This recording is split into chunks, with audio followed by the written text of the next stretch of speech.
नमस्कार, जबलपुर सफरनामा की इस नए वीडियो में आपका स्वागत है। इस बार हम आपको मिलवा रहे हैं जैविक कला या ऑर्गेनिक आर्ट करने वाले बसंत सोनी से। बसंत सोनी पिछले 22 वर्षों से जैविक कला करने में जुटे हुए हैं। बसंत सोनी चित्र बनाने में किसी भी प्रकार के केमिकल, रंग या रसायन का उपयोग नहीं करते। वे पारंपरिक कैनवास के स्थान पर ताड़ के पेड़ के तने का उपयोग करते हैं। वे फूल, पंखुड़ियों, पत्ते, टहनियों, रेशे, घास, खरपतवार, बीज और सब्जियों की कुछ सख्त छालों का उपयोग चित्र बनाने के लिए करते हैं। Director general of quality assurance यानी कि DGQA में नौकरी कर चुके बसंत सोनी वर्ष 1998 में जैविक कला के प्रति आकृष्ट हुए और तब से इस कला में रमे हुए हैं। बसंत सोनी के ऑर्गेनिक आर्ट को वर्ष 2012 में इंडिया बुक ऑफ रिकॉर्ड्स में स्थान मिला है। आइए बसंत सोनी अपनी जैविक कला के बारे में क्या कहते हैं और इसे किस प्रकार करते हैं, इसको अब हम जानेंगे। आपसे ये जानना चाहता हूँ कि जो हमारे देखने वाले हैं उनको सबसे पहले आप ये बताइए कि जो जैविक कला या ऑर्गेनिक आर्ट है क्या है और ये क्यों जरूरी है। देखिए, मेरे दिमाग में ये आया कि क्योंकि अभी तक तो मीडिया ऑयल पे वाटर और तरह तरह के कलर, केमिकल कलर और ऑयल पेंसिल कलर, पेंसिल, तमाम मीडिया से कागज के ऊपर ये चित्र बनाए जाते हैं अभी तक पूरे वर्ल्ड में। तो मैंने कई बार सोचा कि क्यों ना कुछ ऐसा पकड़ा जाए जिससे सिर्फ प्रकृति ही यूज करे और प्रकृति से ही कला बन जाए। मतलब प्रकृति ही उपयोग करें और प्रकृति से कला बने। मतलब इसका मतलब ये है कि आपकी जो जैविक कला है उसमें कोई भी रसायन, केमिकल किसी तरह का इस्तेमाल नहीं है। मतलब जो आप जो पेंटिंग बनाते हैं उसका कैनवास भी प्रकृति से ही आपने ढूंढा है ना जी। तो हम उसके बारे में बाद में बात करेंगे। तो इसमें जैसा कि हम लोग आपको जानने वाले जानते हैं और कि आपके पिताजी श्री सुंदरलाल सोनी जो कि एक बहुत बड़े संगीतज्ञ भी थे और चित्रकार भी थे। तो वह कहीं हम लोग को ये महसूस होता है, मुझे व्यक्तिगत रूप से महसूस होता है कि ये जो परिवार की जो विरासत है या आपको जो अपने पिता का संगीत और खासतौर से चित्रकला का जो गुण है वो आपने विरासत में लिया है। तो मैं सही बोल रहा हूँ? तो उनका क्या प्रभाव था आपका इस कला में? मैं बचपन से पेंटिंग सीखने की बहुत प्रवृत्ति रखता था और पिताजी जब भी पेंटिंग बनाते थे उनके साथ बैठता था तो मुझे वो कागज दे देते थे और मुझसे बोलते थे तुम कुछ बनाओ मन से। तो उसमें आप वाटर कलर बनाते थे। बेसिकली वो वाटर कलर के बहुत अच्छे आते थे और ऑयल पेंटिंग तो करते ही थे क्योंकि वाटर कलर डिफिकल्ट होता है। ऑयल पेंटिंग में तो आप लीपा पोती करके दूसरा कलर लगा सकते हैं। वाटर पेंटिंग में एक बार कलर लग गया तो दोबारा कोई कलर नहीं लग सकता। तो पिताजी ने हमें वाटर कलर की पेंटिंग सिखाई और फिर हम सीखते सीखते सीखते इत्तेफाक की बात स्कूल लेवल में, कॉलेज लेवल में हम प्रोफिशिएंसी गेन करें। अच्छा, तो मतलब आपकी स्कूलिंग जबलपुर में ही हुई है? हाँ, जबलपुर में अच्छा मॉडर्न हाई स्कूल के हैं। तो आप किस बैच के विद्यार्थी हैं? 63-64। अच्छा, 63-64 बैच के विद्यार्थी हैं।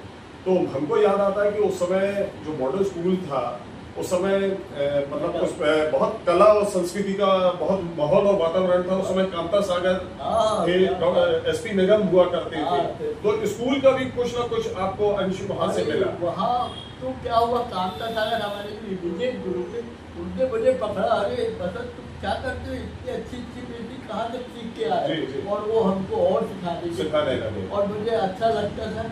वो सिखाते थे और फिर पेंटिंग कॉम्पिटिशन में मुझे प्राइज मिलते तो उससे और अच्छा लगे। तो आप जब स्कूल आपने की परीक्षा पास की फिर आप कॉलेज में आ गए और आप फिर इंजीनियरिंग कॉलेज में आ गए और मैकेनिकल इंजीनियरिंग का आपने BE किया। तो इंजीनियरिंग का आपने कहाँ सीखी? इंजीनियरिंग जबलपुर। अच्छा, जबलपुर कॉलेज से। तो उस समय पढ़ाई के मतलब आप जब बड़ी कक्षा में आ गए, जब कॉलेज की पढ़ाई में आए, तो आपका जो ये जो पेंटिंग का शौक था ये बदस्तूर जारी रहा? बिल्कुल जारी रहा और ग्रीटिंग कार्ड के माध्यम से हम पूरे अपने सर्किल के लोगों को ग्रीटिंग बना के वाटर पेंटिंग जी। और वो वाटर पेंटिंग स्विच ओवर की जैविक आर्ट है, वो भी मैं यहाँ पर जिक्र करूँगा बताने के लिए। कलकत्ता में कुछ बुके न्यू मार्केट, जब आप मतलब कलकत्ता में जब आप डायरेक्टर जनरल क्वालिटी एश्योरेंस में आपकी पदस्थापना थी उस समय आप कलकत्ता में थे? जी। तो वहाँ से हमने बुके जब देखे तो बुके इतने तरह तरह के कलरफुल लेयर फ्लावर पीटल और तरह तरह की जो पत्तियाँ थी वो देखने में ऐसा लगता था कहाँ से आ गई। तो वो उनको हमने जब ड्राई करके जो नॉन फ्रेजाइल होती थी उनको पेपर में चिपका दी। तो उस समय मतलब जो वहाँ पर जो बुके आते थे तो उसमें विदेशी फ्लावर्स भी रहा करते होंगे, है ना? हांगकांग, मलेशिया और मालदीव वगैरह के छोटे छोटे कंट्रीज के डेली फ्लावर्स आते थे और कलकत्ता से भी आते थे। और इतनी वैरायटी रहती थी कि हमारा दिमाग पे ऐसा लगता था इनको कैसे उपयोग किया जाए। तो फिर आपने क्या किया कि उन फूलों को कागज में चिपका कर उनको ग्रीटिंग कार्ड बनाया? नहीं, पहले सुखाए उनको। अच्छा, सुखाने की प्रक्रिया बहुत है, उसका पता लगाना कि ये फ्रेजाइल है कि नॉन फ्रेजाइल। जी जी। जब फ्रेजाइल रहेगा तो नहीं यूज कर सकते। जी, ये आपको मतलब ये क्या पहले से ये जानकारी रहती थी कि ये जो फ्लावर है ये फ्रेजाइल है या नॉन फ्रेजाइल है? सूखने के बाद अच्छा, ये आप पहले उनको सुखाते थे तब उनको पता लगता था कि में लेते थे तो वो टुकड़े टुकड़े होकर पाउडर हो जाते थे और जो नहीं होते थे फिर उनका उपयोग करते थे। जी जी। बस इसी तरह वो चलते चलते फिर ग्रीटिंग कार्ड हमने पेपर पे बनाए और फिर पेपर पे तो ये आपने मतलब किस वर्ष में ये आपने काम करना शुरू किया? हाँ, ये 99। अच्छा, 1999 मतलब नई शताब्दी जब आ रही थी उस समय आपने उसके पहले से ये काम कर रहे थे? जी। और उसके बाद धीरे धीरे धीरे फिर हमने वहाँ पर देखा कि पाम ट्री लगे हुए, तो पाम ट्री के कुछ छिलके बड़े बड़े गिर जाते थे तो उनको उठा के हम सुखाते थे और सुखाने के पहले उनको बॉयल करते थे क्योंकि बॉयल नहीं करेंगे तो उनके तो मैं आपसे ये बोल रहा हूँ कि जैसे आपने पहले जो मतलब नॉन फ्रेग्रेंट वो रहते थे फ्लावर्स, उनको आपने कागज पर काम किया, तो जो आपकी जैविक कला क्या वहीं से जन्म ली? बस वहीं से शुरू हुई जैविक कलकत्ता से। कलकत्ता से कारण फिर हमने इंटरनेट पे देखा कि फ्रांस, जर्मनी में पेपर के ऊपर फूल पत्तियां चिपका के लोग हजारों डॉलर कमा रहे हैं। तो क्यों ना हम 100% प्राकृतिक रूप से इसको जैविक कला को इनोवेट करें और इससे थोड़े बहुत बच्चों को सिखाएं और खुद भी सीखे और क्योंकि ये असीमित है। जी, तो आपने फिर ये तय किया कि आपका मतलब जो कागज के स्थान पर जहाँ पर आप फ्लावर्स चिपकाते थे, मतलब जो प्राकृतिक जो जैविक थी उसमें आप कैनवास में कागज को यूज करते थे, तो फिर आपने उसके बाद ये सोचा कि कागज के स्थान पर हम अब क्या मतलब उसको बार्क ऑफ ट्री। अच्छा, तो वेस्ट बार्क ऑफ ट्री गिर जाते हैं। जी जी। तो मतलब इसमें किसी भी तरह के पेड़ के रहते थे? जी। 22 तरह के पेड़ होते हैं जिसमें से 3 तरह के पेड़ हम यूज कर सकते हैं। जी। पहला है आर्क का पाम ट्री, जी, कैनरी पाम ट्री और बैम्बू पाम। जी।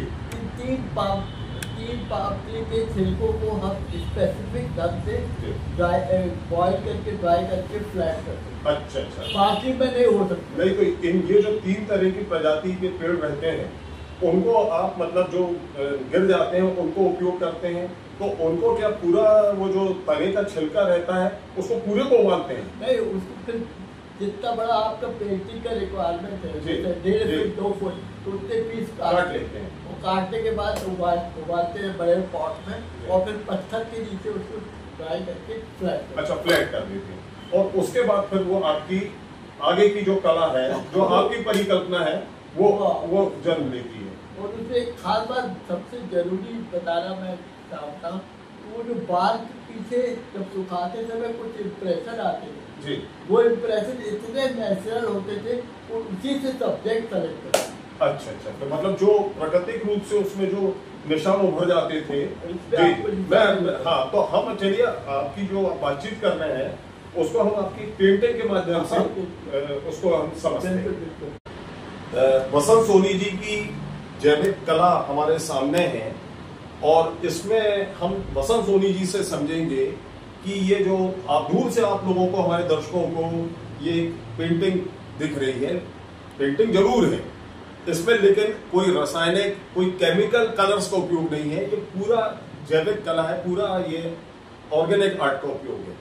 तो आप मुझे बताइए, ये जो चीज आप बता रहे थे कि जो ताड़ का पेड़ रहता है और उसके जो तनों को आप सुखाते हैं, फिर उबालते हैं और फिर उनको पत्थरों में रख के समतल बनाते हैं और फिर उनको कैनवास के ऊपर इस्तेमाल करते हैं। जी जी।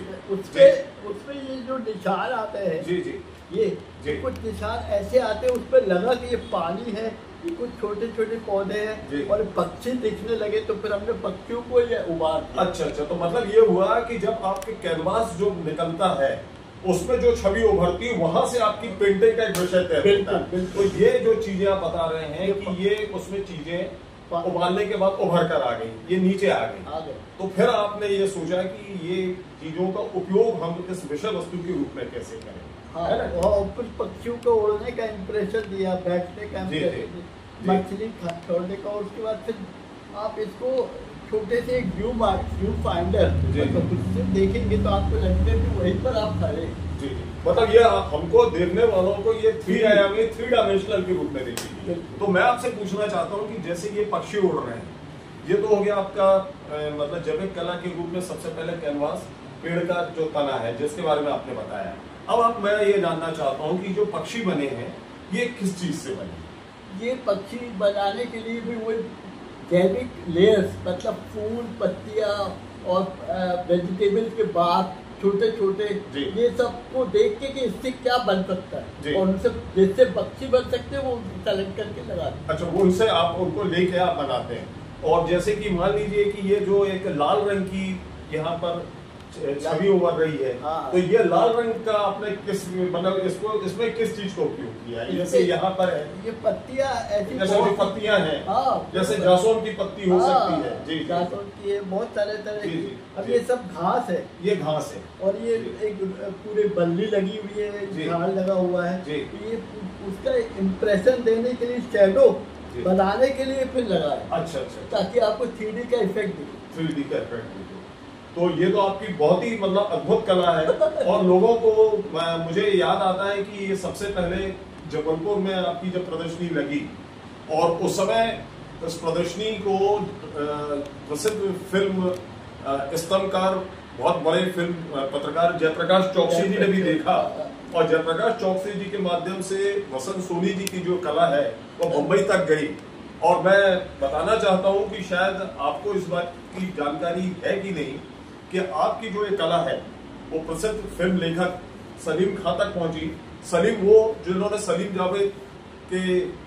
जिन्होंने शोले फिल्म को लिखा था, और सलीम के जो बेटे हैं जो बहुत बड़े इस समय हिंदी फिल्म इंडस्ट्री के हीरो हैं, सलमान खान तक भी पहुंचे। अच्छा। तो ये जयप्रकाश चौकसी जी ने इनकी वसंत सोनी जी की कला को और उसके बारे में, और मुझे शायद याद आता है कि आपको उनकी एक शायद पेंटिंग उनको एक स्मृति चिन्ह के रूप में दी गई थी। तो वही पेंटिंग मुंबई फिल्म इंडस्ट्री में बहुत चर्चित हुई और लोगों ने उस चीज को किया। ये आपको शायद इसकी जानकारी नहीं। तो ये लगभग ये पेंटिंग आपकी कितनी पुरानी है? ये कम से कम जी ये 15 साल से ज्यादा हो। अच्छा, तो 15 साल से ज्यादा हो जी। मतलब ये एक चीज और मैं बताना चाह रहा हूँ कि जो केमिकल रासायनिक रंगों से बनी पेंटिंग होती हैं, उनमें एक चीज होती है कि वो समय के अंतराल के साथ वो डल होने जाती हैं, फेड होने लगती हैं। लेकिन ये जो जैविक कला है वसंत सोनी जी की, ये 15 साल पुरानी, उन्होंने 15 साल पहले इस कृति को बनाया था, और आज भी ये ज्यों की त्यों है। तो ये सबसे बड़ी बात है। सबसे जी।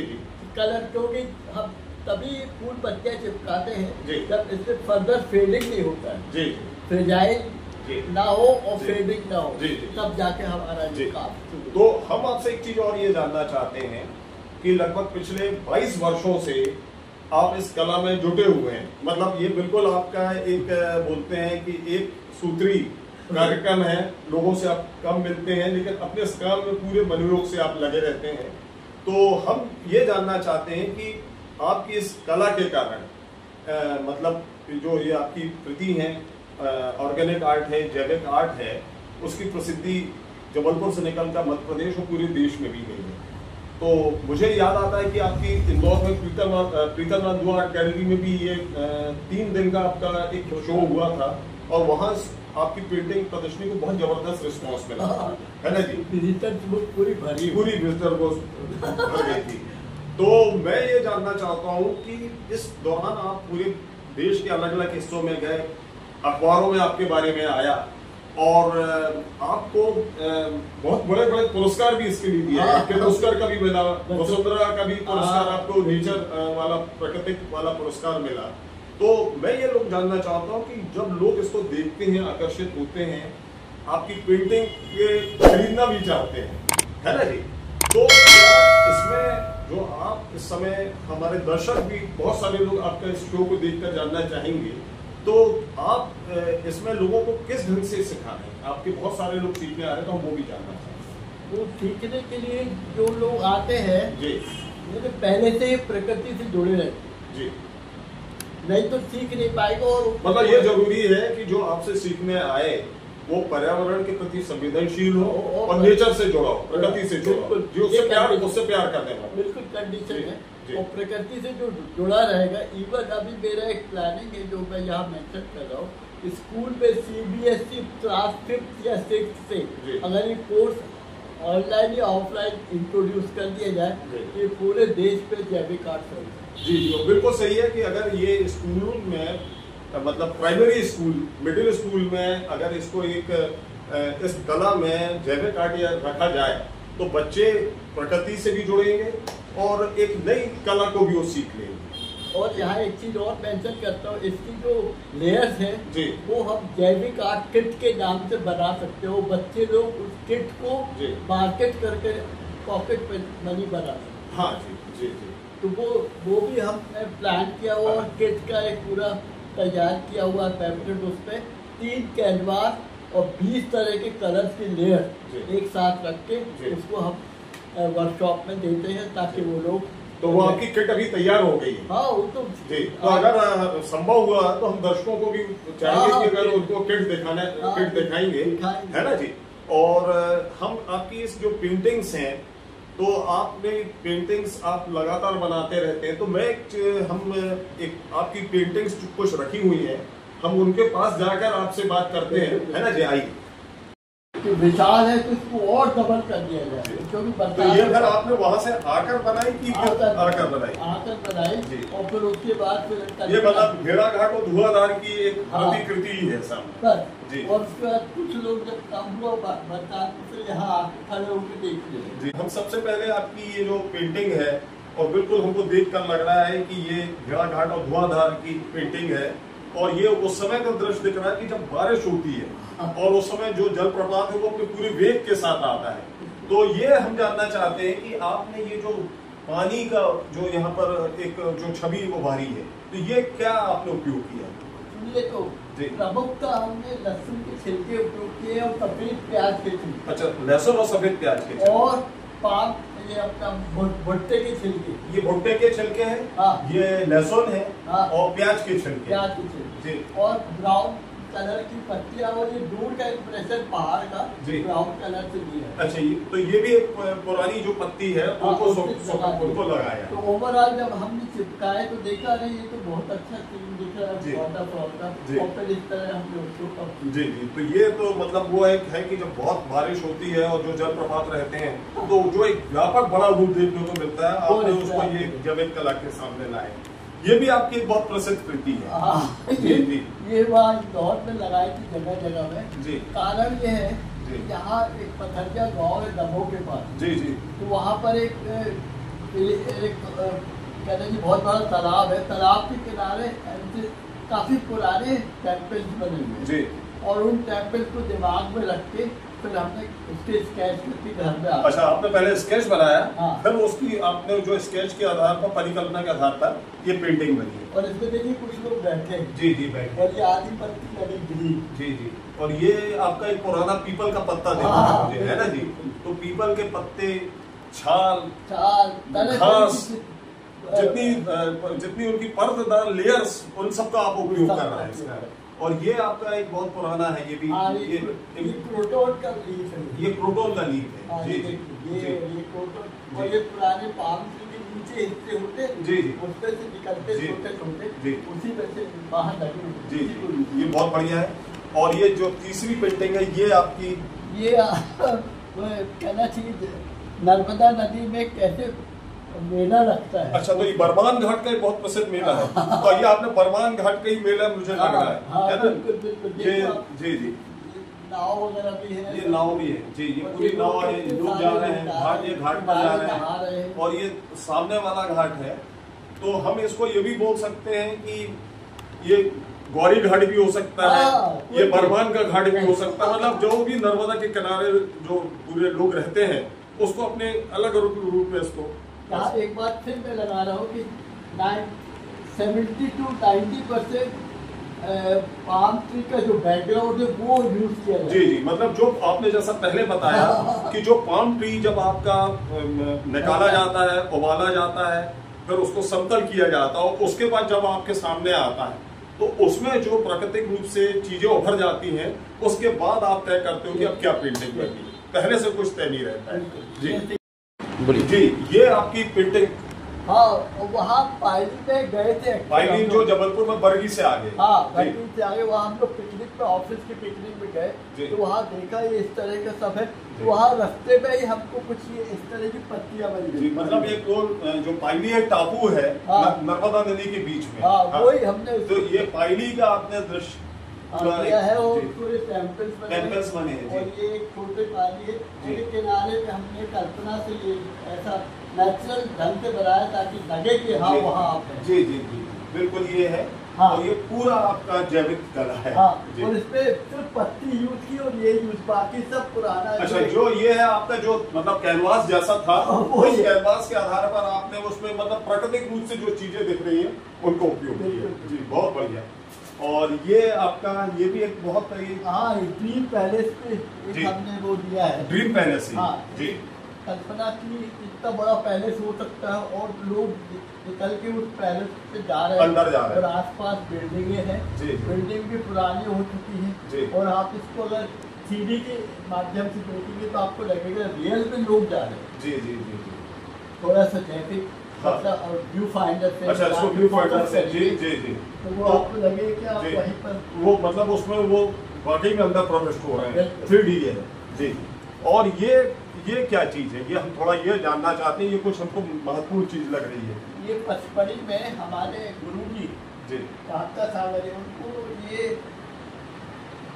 मतलब गुरुजी बोले तो कांता सागर। अच्छा, कांता सागर जी। जी जी जी, उन्होंने फिर हमें बोले बच्चन तुम क्या कर रहे हो, ये देखो ये कलर कभी जैसे टाइगर की बॉडी होती है। जी जी जी, तो उन्होंने एक टाइगर का इम्प्रेशन एब्स्ट्रैक्ट पे बोला आप इसको लगा कर और बता सकते हो कि तो ये 50-60-70 साल पुराना है। ये करीब 50-60 साल पुराना है। और इसकी आज भी जो रंग है वो बिल्कुल ज्यों के त्यों है। 22 साल और जो ये है ये तना है, ये नेचुरल है, नेचुरल चीज है, कुछ नहीं। और ये आपने सिर्फ इसमें पत्तियां कुछ नहीं। अच्छा, ये हूबहू ऐसे ही है, ओरिजिनल है। अच्छा, मतलब ये जो पेड़ की जो ऊपर तने की छाल है वो है। अच्छा, ये बिल्कुल जैसा था आपने इसको चिपका दिया है। और ये आज भी लगभग कितने साल पहले का?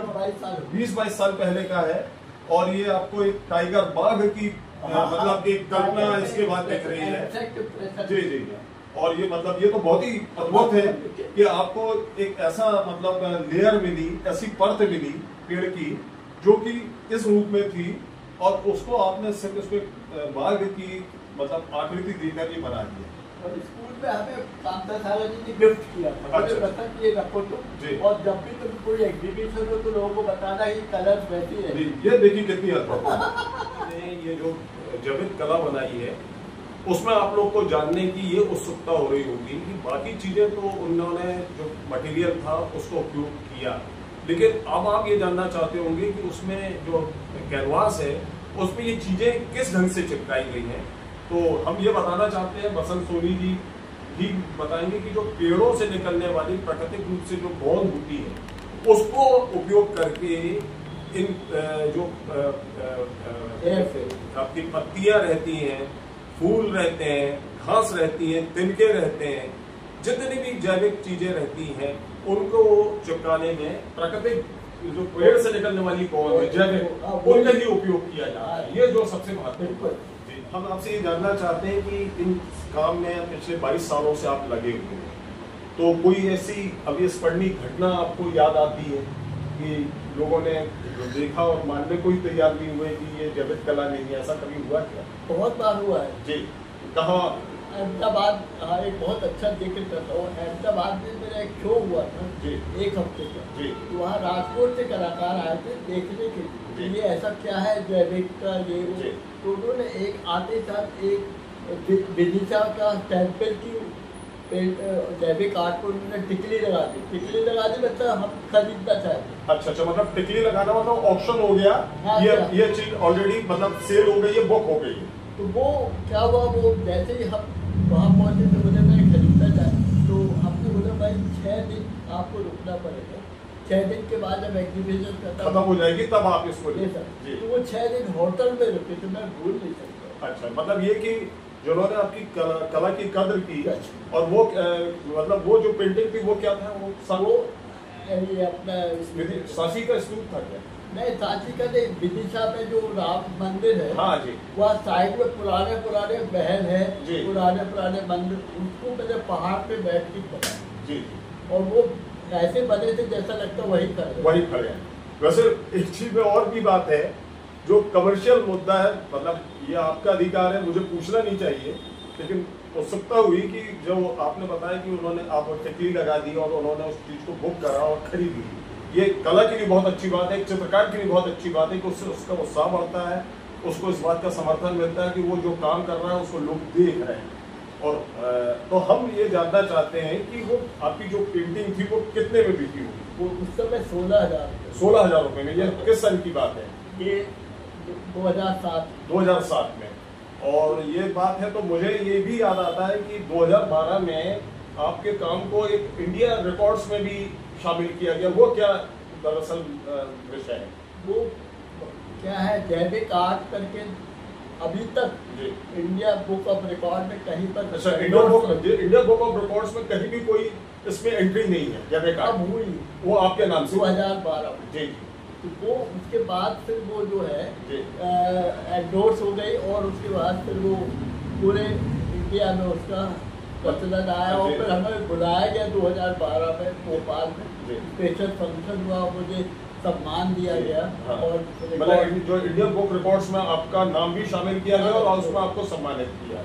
जी, लगभग मतलब 13 साल पहले की ये घटना है, और 13 साल से मतलब उसके बाद तो मतलब कितनी चीजें बदल गई हैं, लेकिन एक चीज भी बदली, वो है आपका समर्पण और काम करने की लगन। यहाँ एक चीज और मेंशन है, एक पूजा जैन डायरेक्टर अमेरिका से पेंटिंग करके आए थे, और वो एग्जीबिशन इंदौर की जो लगी थी उसने देखी, और वो दूसरे दिन वहाँ बाहर खड़ी है। तो क्या बात है, बोले मैं आपको एकेडमिशियन बनाना चाहता हूँ। अच्छा, ऑनलाइन ये जो इंदौर में पीटर लू आर्ट गैलरी में आपकी प्रदर्शनी लगी जी, तो वो एकेडमिशियन का अपॉइंटमेंट लेटर उसको दूसरे दिन दे दिया, और मुझे तभी से मैं आगे ऑनलाइन सिखाता। तो जो मतलब वो किस प्लेटफॉर्म को आप ऑनलाइन सिखा रहे हैं? क्योंकि हमारे देखने वाले जानना चाहेंगे, और बहुत से नए लोग भी इसको देखेंगे, तो उनके लिए बताइए कि वो कौन सी वेबसाइट है जहाँ से जाकर आपसे वो सीख सकते हैं? वो एक्चुअली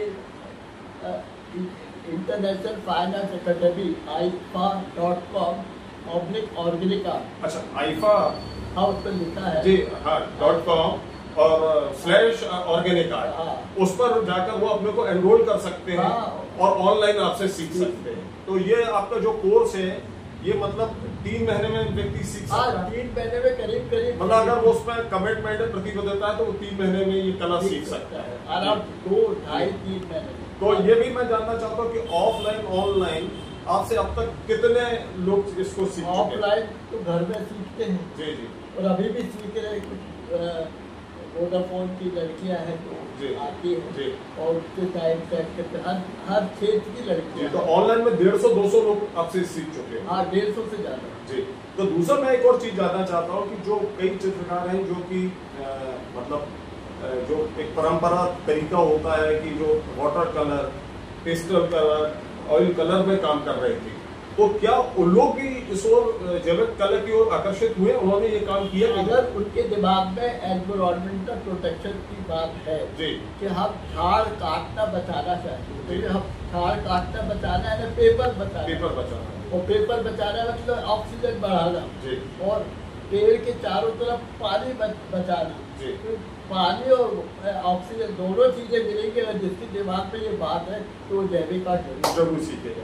तो हम बातचीत के अंत में एक बहुत देर से मैं इस चीज को देख रहा था, ये आपके घर में, आपके जहां हम लोग बैठे हैं, ये मुझे कई जगह ये चीज दिखी है, और मुझे ऐसा लग रहा है ये भी जो जैविक आपकी कला है, उसका ये एक्सटेंशन एक नया आया है। तो आप मुझे बताइए ये क्या चीज है? एक्चुअली क्या है, इसको रखने के लिए ये बाजार से ये पॉट, तो इसको भी एनकरेज करता है। तो ये मिट्टी का पॉट है, मिट्टी का पॉट है, बाजार से लेके। तो हमारी जो दातन आई थी तो उससे कुछ पेंट, अच्छा पेंट कर दिया जी। तो हमने उसको फिर उसकी जाने के बाद फिर हम लोग क्यों ना हम ऐसे कुछ इंग्रेडिएंट्स और प्लांट ढूंढे जो फ्रेजाइल ना हो। अच्छा मतलब जो सूखने के बाद बिखर ना जाए या पाउडर ना बन जाए, ऐसे प्लांट्स को आपने ढूंढा।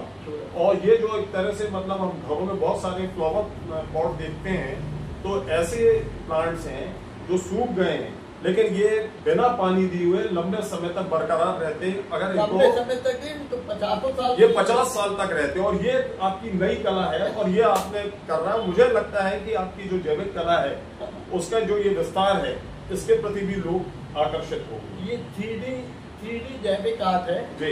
ये ड्राइंग रूम में रख सकते हो, वो 2D है जी। वो 2D ड्राइंग रूम की वॉल पे लगा, वो आपकी जो पेंटिंग है वो आप अपनी दीवारों पर लगा सकते हैं, वो 2D है। और ये 3D। तो ये बहुत आपने मतलब ये एक नया विस्तार है। और हमने, मुझे लगता है कि आज जो बातचीत की है ये मेरे लिए तो एक बहुत हासिल करने वाली रही है, लेकिन देखने वालों के लिए भी आज उनके ज्ञान में, उनकी नई जानकारी में उनको समृद्ध करेगी और उनको मतलब नई जानकारी मिलेगी। और हम अपने इस कार्यक्रम के जब समाप्त होगा उसमें बसंत सोनी जी का ईमेल, उनका टेलीफोन नंबर, इस सब की जानकारी देंगे कि इस वीडियो के माध्यम से लोग अगर उनसे संपर्क करना चाहते हैं तो लोग उनसे जरूर संपर्क करें और प्रकृति का संरक्षण करें, जैविक कला बनाएं। और जैविक कला बना के वो इस कला को, जैसे बसंत सोनी जी ने कई लोगों तक पहुंचाया है, वे लोग भी अपने बच्चों और अपने विद्यार्थियों या जो लोग इच्छुक है उन तक जरूर पहुंचाएं। यहाँ एक चीज और है कि छोटी अब जैविक बनाते हैं, उनकी कीमत इतनी कम रखते हैं कि वो लोग आराम से खरीद सकते हैं। 3000, 4000, 5000, 15-16 हजार में नहीं। और आज भी वो ऑनलाइन बिकती है, प्रिंट बिकते हैं। आप ताजुब करें कि इंदौर के एग्जीबिशन की जितने वो है जैविक, उसके प्रिंट्स तक बिके जी। तो वो यही है कि इसको पॉपुलरिटी के लिए स्कूल में ज़्यादा जरूरी है। सिलेबस हम मॉडिफाइड सिलेबस करके बच्चों को सिखवाना चाहते हैं। हम तो सिखाएंगे ऑनलाइन ऑफलाइन दोनों, लेकिन आपका ये भी मतलब कहना है कि इसको स्कूल में सिलेबस में जैविक कला को एक मतलब कलाई वाला जो विषय है, हाँ, उसमें इसको शामिल किया जाए। Curricular activity, extra curricular activities, अन्य जो विद्यार्थी के सामूहिक विकास के लिए जो गतिविधियां होती है उसमें इसको शामिल किया जाए। और ये खाली एक पेंटिंग नहीं रहेगी, वो बच्चों को पर्यावरण संरक्षण के प्रति भी संवेदनशील बनाएगी, वो पर्यावरण के प्रति उनके प्रेम भाव भी जगाएगी और प्रकृति से जुड़े, और वही प्रकृति के साथ जुड़े। और प्रकृति यानी सुपर पावर से जुड़ने से आप एकेडमिक आपका जो है बहुत अच्छा हो, वो अच्छा होगा। आदमी को एक मानसिक शांति भी मिलेगी, है ना जी। तो आपने हमसे आज इस दौरान एक हमने संक्षिप्त बातचीत की, लेकिन आपकी जो बातचीत है वो बहुत ही उपयोगी लोगों को साबित होगी। और हम भविष्य में जब भी आप कोई नया काम करेंगे तो फिर से हम अपने दर्शकों को बसंत सोनी जी से मिलेंगे।